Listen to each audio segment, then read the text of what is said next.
Music therapy. இது வந்து ஒரு ஹோலிஸ்டிக் அப்ரோச். ஓகே, என்ன பண்ணுவீங்க அதுல?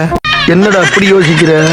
டேய் பயப்படாத, எங்களுக்கெல்லாம் உசுருக்கு ஆபத்துனா கடல் மேலே ஓடுவோம் நாங்க. நம்மளோட மூட் இம்ப்ரூவ் பண்றதுக்கு, ஆங்ஸைட்டி அண்ட் ஸ்ட்ரெஸ் மேனேஜ்மெண்ட்க்கு யூஸ் பண்ணலாம். இதுல வந்து பிசியோலாஜிக்கல் எஃபெக்ட்ஸையும் நம்ம ஃபோக்கஸ் பண்ணலாம். இந்த ஆக்டிவிட்டி வந்து இட் ஸ்டார்ட்ஸ் வித் கிளாப்பிங்னு சொல்லலாம். ஸோ நீங்கள் சாதாரணமாக கிளாப் பண்ணுறதுல ஆரம்பிக்கிறதுலேருந்து உங்களோட உடம்புக்கான வெல்னஸ் வந்து அங்கேருந்து வருது அப்படின்னு சொல்லலாம். இல்ல புரியல. ஜப்பான்காரன் என்னென்னமோ கண்டுபிடிக்கிறான், நான் எதை கண்டுபிடிச்சு வந்துருக்கு?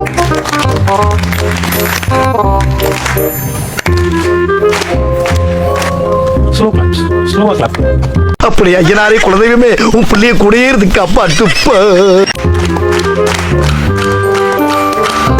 அவனை செத்தங்கடா, அவன் உங்ககிட்ட மாட்டலடா, நீங்க தாண்டா அவங்க கிட்ட மாட்டிருக்கீங்க.